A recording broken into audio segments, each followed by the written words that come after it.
Hotel سے یہاں تک کا سفر کیسے گزرا؟ اس سے تو شاید قارئین کو کوئی دلچسپی نہیں ہوگی، اس لیے اس کو کہانی سے حذف کر دیا گیا ہے۔ وہ چونکہ اپنے دور کے منجو میں شکاری رہ چکے تھے، اس لیے اس طرح کے خطرناک جنگلوں میں کس طرح شکار کیا جاتا ہے اور کن کن مشکلات کا سامنا کرنا پڑتا ہے، اس سے وہ دونوں بخوبی آشنا تھے۔ اپنی بہترین قسم کی بندوقوں کے علاوہ انہوں نے 2 اچھی کوالٹی کے ریوالور اور تیز دھار والے چھڑے بھی اس سامان میں شامل کر لیے تھے، جو اس وقت ان کے 2 مضبوط پیراشوٹ کے بیگوں میں موجود تھے۔ سفر پر آنے سے پہلے ان دونوں نے یہاں رہنے کے لیے جو دن مقرر کیے تھے وہ تقریباً 15 دن تھے، جن میں انہوں نے یہاں رہ کر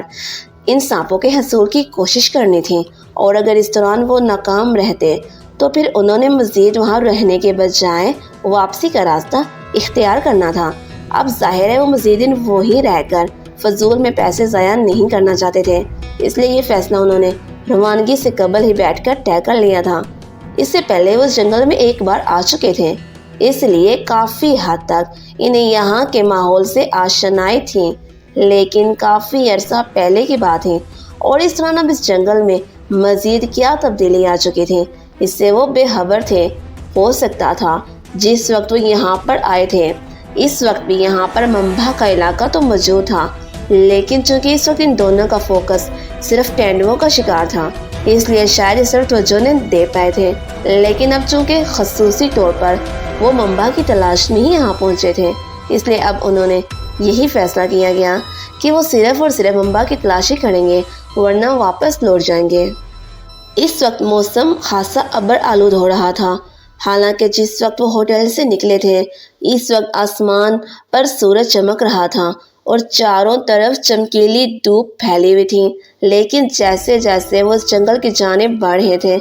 ویسے ویسے آسمان پر ہلکے ہلکے بادل نمودار ہونا شروع ہو گئے تھے، اور جب وہ اس جنگل کے سامنے پہنچے تو پورا آسمان بادلوں سے ڈھک چکا تھا۔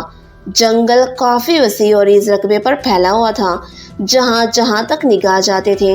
وہاں دیو کامت درختوں کا سلسلہ پھیلا ہوا تھا۔ جنگل کے کنارے پر جو موجود درختوں پر اچھلتے کودتے بندر اور لنگور آپس میں مستیاں کرتے دکھائی دے رہے تھے۔ ان میں سے تو بہت سے تو انہیں بھی یوں حیرت سے دیکھ رہے تھے جیسے ان سے کہہ رہے ہوں، بے وقوفوں کیوں اپنی زندگی کے پیچھے ہاتھ دھو کر پڑ گئے ہو۔ کچھ بندروں نے تو ان کی طرف ناریل بھی پھینک مارے، جنہیں انہوں نے اٹھا کر کیچ کر لیا اور اپنی پیاس بجھائی۔ اب وہیں کھڑے یہ سوچ رہے تھے اگر بارش ہونے لگی تو ان کے لیے یہی پڑاؤ بہتر رہے گا یا جنگل کے اندر کسی محفوظ مقام پر جا کر اپنا ٹھکانہ بنایا جائے۔ پھر باہمی بات چیت کے بعد یہی فیصلہ کیا گیا کہ چونکہ ابھی بارش شروع نہیں ہوئی ہے، اس لیے جس تیزی سے اور جس قدر جنگل کے اندر جایا جا سکتا ہے جایا جائے، اور وہیں کسی محفوظ جگہ پر پہنچ کر اپنا ٹھکانہ بنایا جائے تاکہ دوسری صبح انہیں مزید محنت نہ کرنا پڑے۔ ویسے بھی بادلوں کی رنگت سے صاف ظاہر ہو رہا تھا کہ یہ برسنے والے نہیں ہیں۔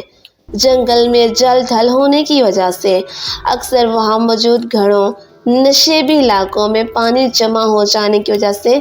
بہت سے جنگلی جانور اور اکثر وہاں بسنے والے جنگلی بھی ان میں گر کر موت کا شکار ہو جاتے ہیں۔ ان کے لیے یہ دونوں دل ہی دل میں دعا مانگ رہے تھے کہ بارش نہ ہو، ورنہ ان کے پلان کے مطابق 15 روز اسی بارش کی نظر ہو سکتے تھے، کیونکہ اکثر جنگلات میں موسمی بارشوں کا سلسلہ کئی روز تک چلتا رہتا ہے، جس کی وجہ سے وہاں کافی مشکلات کا سامنا کرنا پڑتا ہے۔ لیکن بات یہی تھی کہ اللہ تعالیٰ جو چاہتا ہے وہی بہتر ہوتا ہے، کسی کے چاہنے نہ چاہنے سے بھلا کیا ہوتا ہے۔ کچھ دیر رک کر وہ اپنے بیگ اٹھائے جنگل کے اندر داخل ہو گئے۔ اب دن ڈھلنے میں کافی وقت تھا، لیکن اس کے باوجود جنگل کے اندر اندھیرا سا چھایا ہوا تھا۔ ظاہر ہے یہ دنیا کا خطرناک اور خوفناک حد تک گھنا جنگل تھا، جس میں بے شمار درختوں اور جنگلی جانور جھاڑیوں کی بہتات تھیں۔ وہ جلدی قدم اٹھاتے کسی ایسی جگہ کی تلاش میں تھے جہاں وہ اپنا خیمہ نصب کر کے بارش سے اور جنگلی جانوروں سے خود کو محفوظ پناہ میں چھپا سکیں۔ پھر جلد ہی انہیں ایک ایسی جگہ دکھائی دے گی